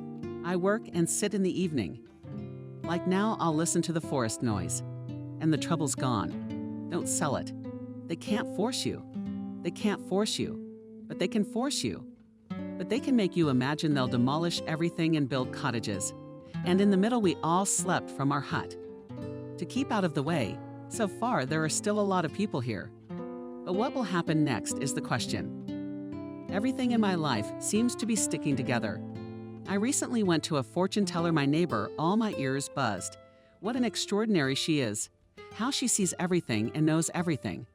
So she told me some nonsense. She said you'll live a long time, and fate won't happen, and fate won't happen. There's already a destiny. The other question is, what is it? I see a man in uniform next to you, she says. I've tried them all. There's no such man in military or police uniforms. Maybe a security guard or a newspaperman. Do you think that counts? Emily, don't bother with fortune tellers. They can't see shit. I had a fortune teller when I was a kid, said my dad wasn't gonna die. He did. She also told me there were 2 men who would save me. When? Why did she tell me about a secret I'd find out someday? Standard stuff. They all say the same thing to everyone. Somewhere they'll hit the mark with the same prediction. She guessed right, said I'd be with someone who wasn't sincere. That's right about Peter. On the other hand, who doesn't have people like that around them? You've got a whole bunch. Yeah, I'm a champ at this. It was very quiet in the village when the apple fell. A cat or a hedgehog walked through the grass. The windows of the houses are not lit. Everyone is asleep. Only the lanterns on the plots shine in the distance. There was the sound of a motor. The sound was getting closer. Someone was driving down the street. The light of the headlights slid across the lot. A car stopped at the gate. Emily, any more guests? What guests? Maybe Mom and Dad want to come over. Why would they be here at night? The gate opened. Someone was walking down the path. The streetlight was only a few meters away. When Emily jumped up, Molly, it's him. Who? Nick. Nick walked onto the porch. Oh, so you're not alone. Hello, girls. You were really hoping to get away from me. I told you I'd find you. Emily squirmed, flew into the back of the couch. Look at the terror in her eyes. Molly was terrified too. It frightened her to be so afraid of him. A common boar. Coming here is strange, of course, but he won't do anything to them. Young man, you weren't invited here, were you? You'd better leave. Nick turned sharply to Molly, approached her, squinted at her as if wondering who dared to open his mouth. Grabbed her by the neck and typed face first into the desk. I didn't come to see you. You're unlucky to be here, aren't you? And I warned you I can't be deceived. He let go of Molly's broken, face streaming blood in his ears hummed. Emily rushed out of the porch. Nick grabbed her arm and threw her back on the couch. Emily huffed, looking around. What to do? She screamed. There are people in the settlement, right? Maybe someone would hear. Nick jumped up to her, clamped his hand over her mouth. and said quietly, penetratingly, once more for screaming at her at once. I wanted to talk, to explain to you how wrong you are, to make you realize what you're dying for. I felt sorry for your girlfriend. She went out for company. Come on, let's get in the house or they'll catch you. Emily and Molly entered the house and bolted the door. Nick grinned. They closed the door with a kick. Running, he sat down at the table, poured the wine, moved the dishes. In short, it was a lucky break. At the same time, I had dinner and ate with appetite, imagining how those two frightened chickens were trying to find a way out. And there's no way out, nowhere to go. The girls were really trying to figure out what to do. A room with 2 sofa tables, a closet, a ladder to the attic, and a metal grass sadness in the corner. The only window overlooked the veranda, and Nick was there. Molly had a terrible headache. Emily pulled out pills, absorbent cotton and peroxide, wiped the blood off her friend's face. Molly, where's your phone? Mine's on the porch. Molly tried to remember. Emily prayed that the phone was here. Otherwise, they wouldn't have a chance. Molly remembered it was here, in the pocket of the Petrovka she had hung in the closet. They rushed to the closet. There is a phone beeping, but the charge is at 0. First on the list was Charles' cell phone. That's who Molly called. It rang. It seemed like an interminable amount of time. Finally, Charles picked up. Molly, did the phone go dead? No, it's not like that. I went to find a charger. But then Nick finished dinner and knocked on the door. Girls, open up. Emily pushed Molly toward the stairs. Let's go up to the attic. When they got up there, Nick was already the high point, the door. So what's next? Now he's above the door and will climb up to them in the cramped attic of the pitch-black room. There's no hiding from him. Emily looked around frantically. What would he chisel him with as he climbed the stairs? Nothing suitable. Emily jerked the shelf. It easily flew off the wall and stood up from the shelf. We have to get off the ladder. But Nick was in no hurry to go up. That fuss wasn't going anywhere. He needed his victim to understand and realize everything. He's not a run-of-the-mill thug. He doesn't tolerate anyone going against him. His pain. He walked around the room downstairs and reasoned, you're a complete fool. I picked you up, kept you warm, made you happy. And you were happy. Not many people want to waste their time and energy on a clinical idiot like you.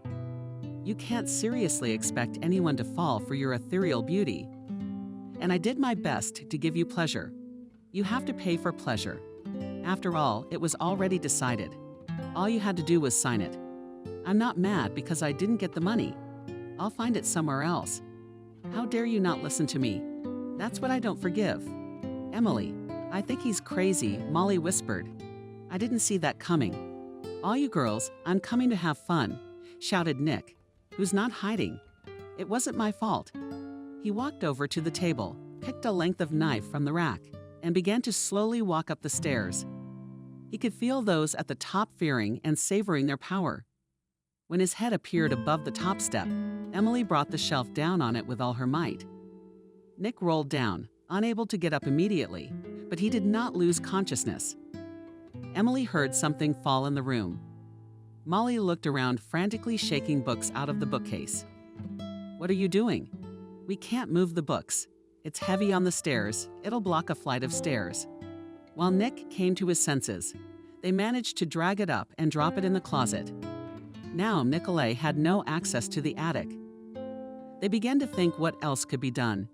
Startsiva 2's small round windows won't open. You can break them, but you still can't get through. Shouting is useless. No one but Nick will hear. Nick got up, went up and bumped into the closet. Barricaded dollars tried to move or lift. It didn't work. It was heavy, irritably tossed the knife and went downstairs. You don't need an axe, dear. It's a summer house. There should be an axe here. Charles didn't understand what Molly's call meant. That's weird. She's gone to a friend's house in the country. She calls in the middle of the night before her grandmother has a chance to say anything. Something's happened to Molly. But what could have happened? She accidentally pressed it, and then she reset it. No, it doesn't look like that. At least she said, "Oh, I'm sorry, it was an accident." And now there's no answer on the phone. Do you know where she went? Just a direction somewhere nearby. Wait, I have Molly's parents' cell phone number when Emily was looking. I didn't give it to you just in case. I can get the address. But it's not appropriate to call in the middle of the night. Well, it's decent now. Just don't scare them by getting the address. I'll call Uncle Kostya. We'll go together. Kevin didn't live far away.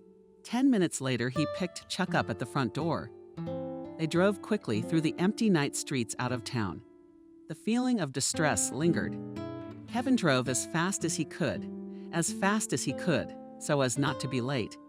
Unlike Elizabeth, he immediately believed that something terrible had happened.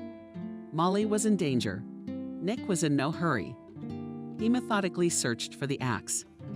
He went into the barn, went through everything. Looked under the porch, no sign of it. Where'd you put it? Turned out to be simple. Near the stacked pile of logs for the stove with an axe in his hand, Nick was climbing the stairs maiden. I'm coming for you.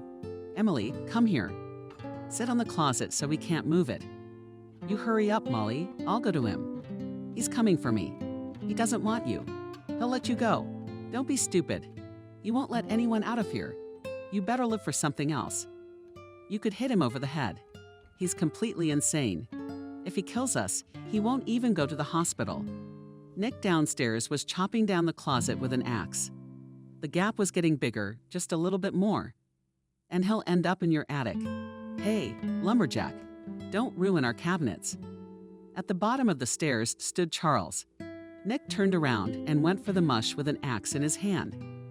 He backed away, taking it out of his pad at the front of the stairs, and Kevin smashed him over the head with the stool. The second blow was too much for his head, and Nick collapsed without feeling. Kev and Chuck forehanded. Both of them used ropes to pull him down from the closet, which was not easy. The girls couldn't lift it, and the men at the bottom couldn't lower it. The wide one won't fit. We slid back to the attic and climbed through. Kevin went to Molly. Molly, my girl, what did he do to you? You're hurting me. I'm gonna call an ambulance. Uncle Kev, don't. It's just a little bit of damage to his face. It's not fatal. What kind of uncle am I to you? My dearest, dearest little man. Molly could see that Uncle Kev was really scared for her. Not as scared for the asshole with the axe as he was for her. How close and dear was he? I guess if Daddy was alive, he'd be just as worried about her, wouldn't he? You're my darling, darling. It's all right, it's all right. Uncle Kev was crying and Molly was comforting him. Chuck called the police. While they were waiting, he woke up. Nick, he's alive. Kev was upset. You should have killed such an abomination. Chuck spilled the wine. Let's have a drink. We need Nick loaded into a police car. We can finally go home. Emily, remember that fortune teller I told you about? She said that 2 men big and small would get me out of trouble. Chuck, of course, is no longer a little man, but she was talking about him. And Uncle Costa already has 2 matches. I think I'm beginning to believe, but you believe, and I'll never believe that I have no fate. Elizabeth blamed herself for what had happened. You shouldn't have let Molly go to the country house. How could she not have sensed the danger? If not for Charles' insistence, tragedy would have happened. How could she, so shrewd, calculating her efforts just 3 steps ahead, have allowed such a situation to happen? She had chosen the wrong girlfriend for her granddaughter, but now Emily had not failed. Too late. There was too much between her and Maria. More and more often Elizabeth thought that the grandchildren live their own lives, and her influence on them tends to 0. Perhaps it was time to put the family in Kevin's hands. Ninel, although Ninel is not drawn to the head of the family correct, but spineless. And here Kevin, though do not share her views, but a man with a pivot has always acted on his own. His only weakness is Molly. Elizabeth, after much deliberation, decides to gather the whole family, look at everyone, assess who is fit for what, and then make a decision. Kev, of course, shows up with his silent wife. There's no bullshit about Ninel of the dog. Of course she's alone. Charles, thank God, hasn't gotten a girlfriend yet. What to do with Molly? I doubted she'd invite Peter. And Helen wouldn't stand for a second time. When Grandma announced her will, Molly got worried. Leo could not be invited. And she didn't intend to introduce anyone else to the family. She called Emily for advice. After the horrible accident at the cottage, they'd become very close. Molly didn't bother. They invited Leo. You have to introduce him to the family at some point. If Grandma doesn't like him again, it's her problem. I take it you've made up your mind too? No, you can invite Peter. But then how are you gonna get rid of him? Molly called Leo. I'm inviting you to a family dinner. What again? Molly, I'm sorry, but I'm not gonna play dumb anymore. I really like you, and I don't want to give up hope of ever looking normal in front of your grandmother again. I hate the pilot. He's ruining my personal life. Leo, that's what I'm asking. The pilot's in the past. I want my family to meet Leo. Molly was worried sick. She couldn't even sleep. Although she learned as a child to fall asleep in any situation and at will, she always read a lot. If her parents went to visit, the hosts only had to give her a book in her hands, and no one else saw the child. She read vigorously and everything in a row. At the age of 12, she got her hands on a book by a psychologist. Who was he writing for? Adults or children, I don't know. It was a kind of entertaining psychology. The Thought Hunt was read to death. Where did the book go? Molly didn't know. Everything it said had been erased from her memory, but she remembered the methodology. It was interesting and effective. You're lying in bed, can't sleep. Relax and imagine that your foot is made of absorbent cotton. Warm water is pulled up to your foot and absorbed into the absorbent cotton. The foot becomes warm and heavy. The other the other hand. The whole wadded body is prescribed warm water. Heavy absorbent cotton eyelids do not rise. Lying down uncomfortable. Have to turn over, but can't get the body cotton woolly and heavy. Everything doesn't obey. I fell asleep. It took a long time at first. My body didn't want to absorb the warm water. My thoughts wouldn't shut off. I wanted to scratch. I scratched, but Molly persevered, day after day, practicing. She was very impressed with Leo. Now all she had to do was lie down, relax, feel the heaviness in her body, and command sleep. All set. But apparently Leo is not omnipotent. There are situations when heavy thoughts interrupt any training. Too bad he doesn't remember anything else. Maybe there was something else useful in there? The date of the great social round has been named the invitation verbally sent out. Had Elizabeth known how things would turn out, Pasternak for redundancy to gather his, as it turned out, unpredictable family. The table is set, the flowers are arranged. Elizabeth, as always, on the throne. The first to arrive are Ninel's parents. But there are no surprises as usual. Kevin and his wife show up next. If Kevin's going to be the head of the family, we should probably fix things up with his wife. She's all right, she's cute, and seems pretty smart. Then came the surprises. Ninel came not alone, brought some shyly sun long man Ninel, in whom Elizabeth was confident as in herself. Ninel's parents averted their eyes, so they knew and didn't tell her. Maybe she'd really gotten old and stopped realizing what was going on around her. No, she is not against Nina or a wonderful woman and has the right to happiness. But why is everyone suddenly hiding everything from her? Is there really so much pressure on everyone that it's easier to hide? What's the explanation? It's a shame. She had always wanted everyone to be happy. For the first time, Elizabeth allowed herself to think that she was not the only one who determined what a person needed to be happy. The doorbell rang. Charles rushed Granny to the door. It's for me. Oh my God. Did this one invite someone too? Opened the door, Emily came in. Thank God it's gone. Emily, Molly, in your room. Grandma Victoria didn't come to see Molly, she came to see me. Has everyone lost their minds? Or is she being taken to her grave? Elizabeth had not even thought of the expressions that were now on her tongue. So what if she was 5 years older? So what if she couldn't remember how many men she'd been with? It was nothing. It's no big deal. No, Chuck, you're not getting the golden boy. What the hell's going on? If the pilot shows up now, she'll run the whole bunch to hell. A noble upbringing won't hold her back. She's thinking of handing over the power too. Everything's going to hell, and without her, everything's going to fall apart. Okay, let's get to the table. Family dinner has to start on time. No matter what happens, we're seated. There's an empty table next to Molly. Molly, is your guest not coming? Probably not anymore. Elizabeth mentally crossed herself. He's probably drunk. Yes, he can't walk. And then the doorbell rang. Well, not just that. Molly jumped up from her seat. Molly, sit down. I'll get it. Walked to the door, determined to throw on a robe down the stairs. Rest will stand, but will not let into the house. On the threshold stood a young man with a bouquet. A pleasant look, sincere smile, unconventional hairstyle with a long, expensive suit. Elizabeth, this is for you. Sorry for being late at work, delayed. Let me in or I'll be on my way out. But then would you be so kind as to tell Molly I stopped by? There was something subtly familiar about the young man, but Elizabeth couldn't remember where I'd seen him. So it must be Molly's beau. All right, let him come in. Let's see who he is. Come on in, but it's not appropriate to be late. Pardon me, won't happen again. Elizabeth ushered the guest into the living room. Molly opened her mouth in amazement, but Chuck couldn't contain his amazement. The pilot jumped up and shrieked. Oh my gosh, he threw himself around the guest's neck. What pilot? Elizabeth took one look at the guests and realized, yes, that's him. Molly, how's it going in there? Let's go outside.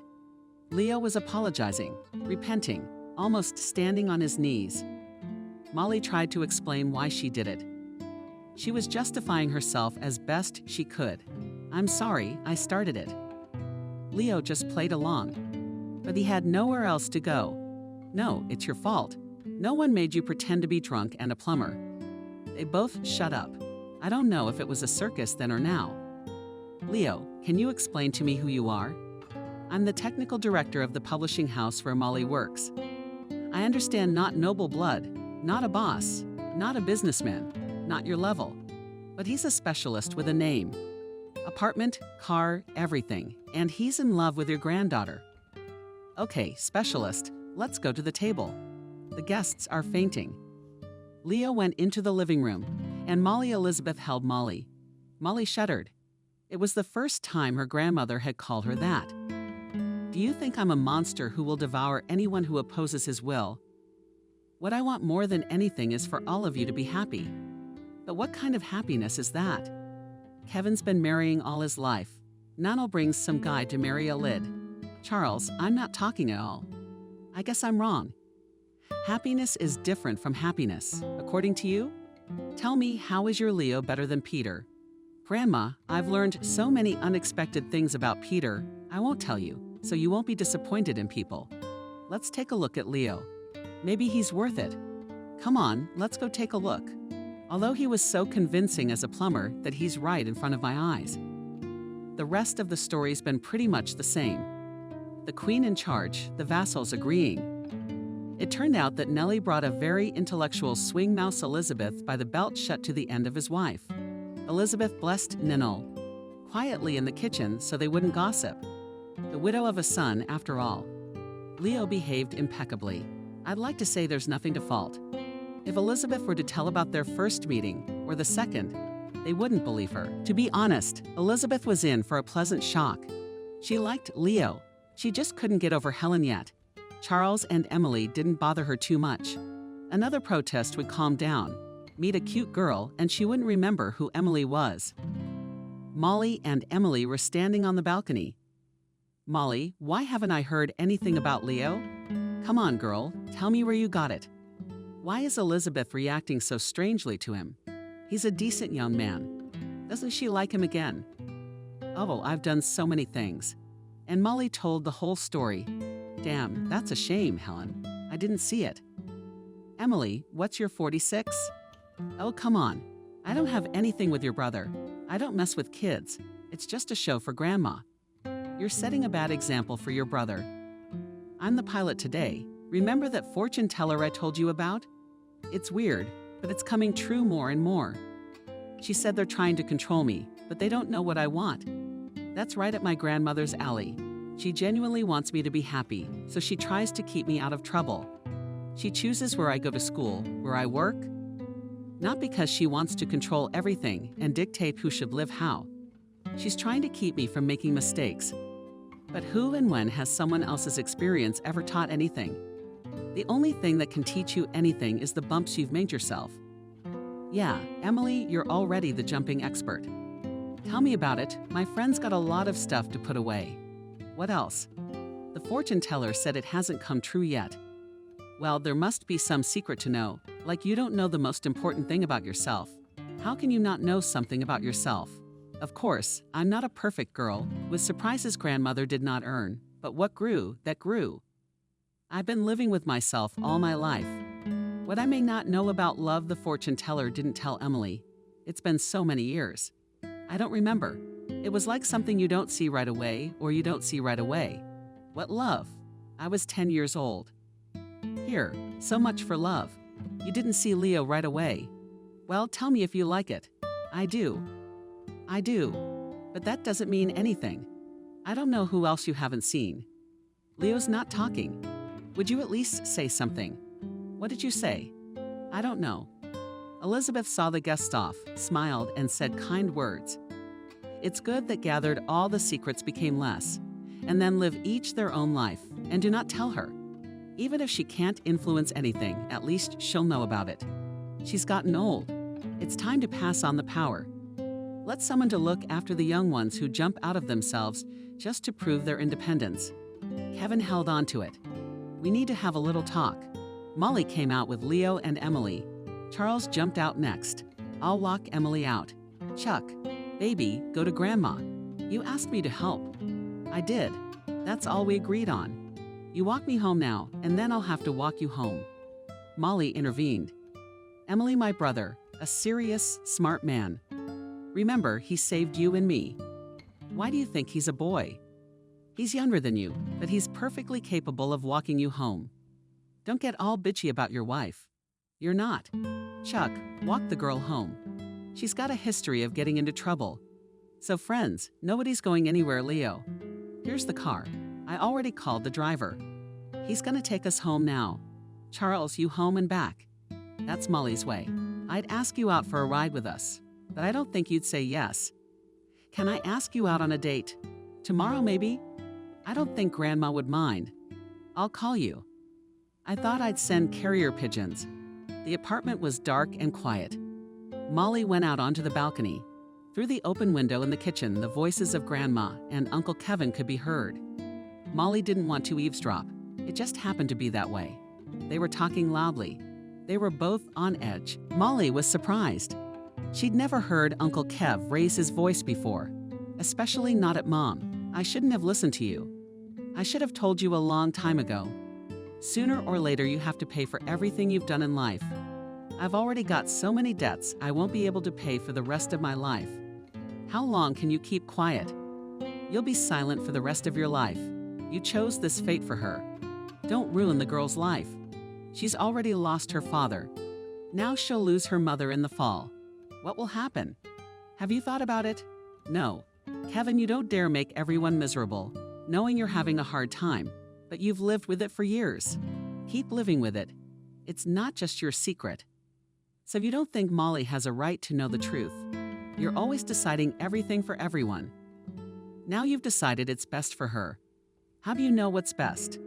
Molly listened and she got scared. What's the secret? What doesn't she know?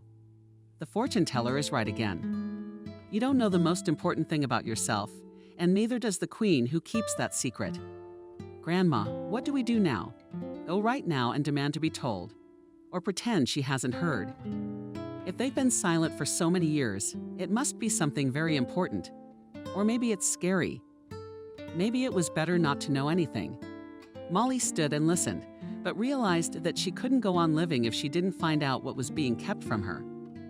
It's her life, even if it's the most unpleasant and scary ones, but she has to know. Molly snapped out of her seat and ran into the kitchen. I don't know what the secret is. Elizabeth and Kevin stared at her in amazement and remained silent. Grandma pulled herself together and tried to keep the conversation quiet in a way that always worked. Molly, what does that mean? Were you eavesdropping? Grandma's not in the mood for decorum right now. Tell me. There was confusion and pain in Kevin's eyes. He wanted this so badly. So many times he had imagined telling Molly the truth, and now he didn't know how to do it. Poor girl, why should she have to answer for the sins of her parents? It's a terrible shock to find out you've been deceived all your life, even in good faith, but deceived. How do I explain it to her in a way she'll understand? She might not forgive them, hate them. Now Kevin thought Mom was right. I shouldn't have brought it all up. He berated himself. The girl had lived happily ever after. You never know what's going to happen next. There's no turning back. We have to talk. Hope that Molly is a smart girl, will understand and forgive. Elizabeth also realized that the conversation could not be avoided. God, this is so hard. But is Kevin happy? It's what you wanted. Like I told you not to dredge up the past. Who's better off now? Come on, son, spill it. It's time to pay the bills. What are you guys doing here? Kitchen? Charles came in. Well, that's good. Let him hear it too. It's his business too. Kevin talked about his first wife, Molly's mother, how he loved her and how her family didn't accept her. Talked about what he'd been through since her death. Tried to explain why he gave up his daughter. Told about the terrible longing that made him travel all over the world, just to forget, not to remember. But the longing never went away. After Eugene died, it got worse. He saw Molly grieving and could not tell her that he was the father. A little girl couldn't bear the shock. So he chickened out and kept silent all his life. Molly listened and didn't understand how it could be. The closest people cared about her all her life, and it turns out they lied all the time. Chuck watched amazed eyes. It is necessary in their official noble family, where it is a mortal sin to say indecent words. You can't lie to your grandchildren about such secrets. And what do they do themselves? Grandma, of course, is a tough cookie. Uncle Kev gave his word, but Mom hasn't been hanging around for so many years. Molly stood up and walked silently out of the kitchen. Charles jumped up and ran after her. Her face was very strange. Kevin and Elizabeth looked at her confused and prayed that nothing bad would happen. Molly locked herself in her room. Charles knocked softly, put his ear to it, listened, silence, opened the door. Molly, may I? Molly sat in the dark. Couldn't see. Is she crying? Charles came over, sat next to her, put his arm around her shoulders. It turns out that you are not my own sister, but my cousin Wonders. Molly, cousin. You know, if it turned out that you were a foundling at all, you're still the closest to me. Molly, well, do not worry, of course. Ancestors upset, but basically you have nothing in life will not change. You know, I feel sorry for Uncle Kostya. He got his grandmother with her games in the nobility and spoiled his life. If she'd accepted an unsuitable daughter-in-law into the family, maybe the tragedy wouldn't have happened. And after her death, you could have just taken her into your family. And you'd live your life knowing who your father was. Chuck, Molly exclaimed. They've been lying to me my whole life. Turns out I had a living father living next door to me. I feel like I haven't lived my life. They decide everything for me. They know best what I need. They didn't see fit to tell me who my parents were. Chuck, honey, I don't know how I'm supposed to live my life. Molly. Charles saw his sister getting hysterical. Somehow we have to make it stop. Look on the bright side. Your father's alive. That's a blessing. It's a shame you found out too late. But it's better late. I'm not going to have that. So stop crying. It's not like you're grieving. You should be happy. Why don't you lie down now and think about how you and Uncle Kostya will build a relationship now? Well, there's a father. Molly lay down, but she couldn't sleep, of course, and didn't want to. She wanted to think before going to sleep, which is especially easy to do.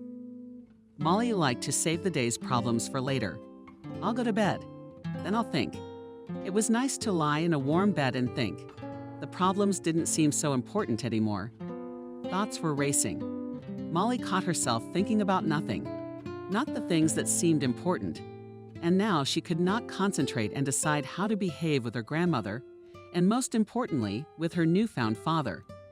Then remembered the trip to the sea with Mom and Dad, then suddenly out of the blue, the nightmare of Emily's experience at the dacha. Suddenly, I remembered funny little Chuck. How did he try to walk? A big black cat knocking him down. Then I saw my institute friend's Uncle Kev, who came from an expedition with long hair and a beard. Grandma scolded, but Molly liked him handsome and masculine. Then the pictures began to change like a kaleidoscope. Molly realized she was falling asleep. I wish I had thought of it. There was no strength to resist. In the morning, she felt better. Maybe Chuck was right. There's no grief. Yeah, they lied to her, but they didn't mean any harm. They thought it was for her own good. And having a father like Uncle Kev, not bad at all. Molly realized she wasn't the only one who was freaking out. She had only been through the night with the news, and she was already freaking out. Uncle Kev lived with this secret for 20 years. It's scary to imagine. Another problem is, what do we call him now? Not Uncle and not Daddy. There was a knock on the door. Chuck came in. How'd they send me to get you for breakfast? They're afraid of what they've done. Now they don't know how to look you in the eye. Look, you can get yourself something for this too. What do you want? They'll do anything right now. Charles laughed his ass off. From a new laptop to permission to go out till midnight. Chuck, what are you talking about? How am I supposed to communicate with Uncle Bones now? I can't call him Dad. Oh, Molly, don't sweat it. Just act normal. You don't think he was hoping, do you? He's gonna tell you, honey, I'm your daddy. And you're gonna scream, Daddy, my darling. You're gonna throw it around his neck. I like it so much. Our noble family is such a soap opera. You have to admit, it's cooler than a soap opera. The Queen Mother is a disobedient son. And orphans. Brilliant. Chuck, you're an idiot. There's a little bit. It's just that no one at home can see it. She's got a good brother, though. Supporting, comforting, even, as it turns out, saving her from death. Molly came over and gave Charles a big hug. My favorite boy, what would I do without you? You don't have to wipe snot from me. Let's go to breakfast. No one talked about what had happened. They kept quiet. We understood. It's gonna be a while. Everyone has to get used to the new reality. Everyone felt guilty. Even Molly. What was her fault, though? Just one. Chuck was having fun. But he tried to keep his head down. He knew he could get his ass kicked. Everybody's too nervous. Didn't look at Molly so miserable with poisoned eyes that her heart stopped. Molly thought she had it the worst. She couldn't decide how to deal with her new father. Nellie's not the one losing her daughter. She'd always been a real mother to Molly. Molly couldn't realize that wasn't true. She walked over to Nanelle, hugged her, and whispered, Mommy, help me, it's not so hard. You know how much I loved Daddy. I still miss Nanelle Hale, and tears came. Elizabeth left the table. I don't want the children and grandchildren to see her crying. Somehow things gradually settled down. Everyone calmed down. Life went on as usual, with its troubles and joys. Only Kevin looked at Molly with a question and hope, but she didn't know what to say to him yet. Molly was dating Leo, and we were having fun together. A romance seemed to be brewing. There was no talk of feelings yet, but there were definitely feelings. Anyway, Molly was thinking about Leo all the time, missing him. It was impossible to keep it all inside. I had to have someone to say, yes, you're not wrong. He's the real prince, trustworthy and loyal. And Emily, as luck would have it, was going somewhere over the precipice. Probably another heavenly love. I wouldn't want to get in trouble again. Charles was assigned to play the role of vestmate. He listened to the revelations without complaint. His sister's lover was supportive. He didn't play hard to get. He liked Leo. He's a cool dude. Molly wouldn't let go. He's the real deal. All that grandma's advice wasn't even close. Leo invited Molly to his dad's birthday party. Time to meet the parents. Leo, I'm afraid I met your grandmother. It's an ordeal. My parents are dandelions compared to her. I'll tell you all about my family so you won't be surprised. I already did. We, as in the fairy tale, was a father of 3 sons. The eldest, of course, the smartest. Andreyusha, we have a serious investigator. I wonder how he managed to get married. From him, girls ran away in half an hour, could not withstand his boredom-correct and boring junior in the story of the fool. And we just have informals. Dan's a party musician. Hell knows who else. He looks the part with headphones when he's dancing. You recognize him. I drew him when I was doing Helen. But I'm average, you know, not so good. Who's Daddy? My dad is a brutal man, a former car racer, now a solid businessman.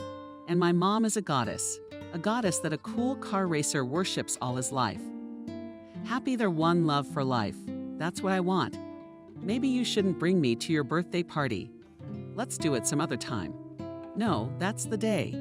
My wife's always bringing her girlfriends. My mom's been nagging me about meeting someone. She's always trying to get me married. If I don't come alone, they'll be happy to have me. Molly was stunned. Excitement made her stutter for some reason. When we got to the house, I couldn't get out of the car. My legs wouldn't move. Leo's mom opened the door. Molly was breathless. How beautiful. As it turned out, her mom was just as worried as Molly. The eldest is married. The youngest is still to be decided. Leo had never brought a girl to the house. I was curious to see who he finally chose. On the other hand, if she didn't like it, what could she do? She wouldn't discourage her son. It would take him another 100 years to choose. But it would be hard to see him make a mistake. Molly hasn't said a word yet, but Mom's heart is relieved. Well done, son. You didn't choose for nothing. Leo's dad came out into the hallway. Oh my God, this is not a family. This is the cover picture. Tall, statuesque, with clear, practiced eyes. Come in, my dear young lady. I'm so glad Leo finally thought to bring you. He's old and smart, but not too bright. When Molly entered the room, she could tell who was who. Leo described the clamps very accurately. The excitement evaporated without a trace. It was easy and fun. This was impossible in their family. Grandmother would not have allowed to behave so directly. But here they didn't act like nobles. They were having a good time. Helen, help me. Mom beckoned Leo and went into the kitchen. Mom, are you going to interrogate me? I'm going to die of curiosity. Where'd you get Molly like that? She studies, works at our publishing house. Beautiful, smart, of noble blood. What kind? But her grandmother made up her own story. She's been tormenting her family with her fantasies all her life. You should see their house. It's like a nobleman's nest, and Molly has somehow managed to stay normal. They're a very nice family. Grandma plays queen. They don't bother her. A good girl doesn't miss out. She's clean, bright. You won't meet another one like her. Mom, why did you praise her so much? It's the first time you've seen her. First of all, I see what's good. Secondly, if you don't get married now, you're gonna be a pain in the ass for me and Daddy. I want to put you in good hands. Oh, I see, you're annoying. Well, there's a little bit. Mom hugged Leo. I want you to be happy. I don't pester the wind in his head. You should get married. Invite Molly over more often. And don't take offense. I'll always be on her side from now on. You know, female solidarity? Thank you, Mom. Leo and I left my parents' house. We didn't want to part, so they went for a walk at night. Walking, silent. Silence together. Sometimes it's more bonding than talking. Molly felt a strange warmth in her soul. Maybe that's what love is. But Leo didn't say anything about love. She couldn't confess it herself. The next day, Emily came running. Thank God, she showed up. As expected, she fell in love again. And again for life. A student from Krasnoyarsk transferred to the institute. A tall, healthy Siberian. He has an old grandmother here, so he moved. Emily saw him and disappeared. Emily, you're going in headfirst again, but to think, to see. Molly, when I see men like that, I can't think. You're the one who's looking and thinking. But for me, you know, my head immediately goes blank. He's so cool, so serious, so thorough. Then think about it. Maybe he's a healthy young man who's got a lot of time on his hands. He could drop everything and come and take care of his old grandmother. He's not real. Without any pitfalls, he can't cheat. Sometimes I think he's a little too honest and straightforward. I'm lucky he noticed me. I'd be hard up for a guy like that, but I wouldn't let him get away. What about Chuck? Molly started the poem. The boy fell in love. The key word being boy. Molly, think about it. I'm where I am and Chuck's where I am. He wants a clean, good girl, and I'll take care of it myself. I can only imagine what would happen to Grandma if I started dating Chuck. I'm crazy, but I'm not that crazy. Somehow you'll explain to him gently that I'm not the one to fantasize about. And how you can be so careful. We're not gonna survive another Nick. Ugh. not to mention the night before. Only Peter showed up with a huge bouquet, excited and solemn, not like he's proposing. That's all I needed. I guessed it. Right from the doorstep, he held out the ring and talked about love. Molly tried to say something, but Peter was unstoppable. I had to listen to the end. The door opened and Kevin walked in. From the threshold, assessed the situation, saw a confused Molly. A young man. Well, we're on the threshold. Come into the room. Molly took a breath. Some respite. Peter walked solemnly into the room. Grandma had already come out, and a minute later he pulled up brightly. I wonder if they sensed or overheard. What about parenting? Okay, we'll figure it out later. Peter continued his speech. Elizabeth watched with interest. And Kevin, seeing how nervous Molly was, decided to intervene. Peter, I don't think my daughter is ready to answer you. Peter averted his eyes. What daughter? The doorbell rang again. Jesus, what are we so crowded today? Chuck went to open it, shouted from the hallway. Molly, we're really looking for you today. There's another groom here. You should at least schedule them to come into the room. Leo came in with a bouquet, checked out the mise-en-scene. The family's all here. Some pretzel with a ring in his hand. Chuck trying his best not to get infected. Yeah, I'm almost late. Molly, what's going on? Didn't you tell me we already applied? Charles couldn't take it anymore. Through the laughter, he said, Yes, we did. You already applied once. Why didn't you get married last time? Grandma didn't approve, did she? Yeah, Elizabeth. Elizabeth was looking at them. Oh my God. What kind of childish behavior is this? Whether to yell, whether to disperse, or to laugh. She had long ago realized that Leo was the groom. Peter doesn't stand a chance. But Molly wouldn't talk. Molly didn't understand. Is this a continuation of the game? What kind of statement? Last time they lied to piss off Grandma. Now why does she love Leo? He's playing again. Peter was more honest. He came and proposed. Leo realized what was going on with Molly. She can't hide her feelings. Her face was bewildered and disappointed. He went to Kevin. Kevin Marksman, I'm a little confused. I didn't expect to see a young man with a ring. I actually came to see you. I wanted to ask you for your daughter's hand in marriage. I thought I should ask you first. I'm very fond of Molly, and I want her to be my wife. But before I proposed to her, I wanted you and you, Elizabeth, to agree. Molly loves you very much and will not go against your will. Yes, I don't mind. Just what Molly says. It's up to her. Molly, will you marry me? I love you very much. I've met Elizabeth, and they don't ask me, but I don't mind either. My beloved grandmother, father, and little brother. I think I'm getting married.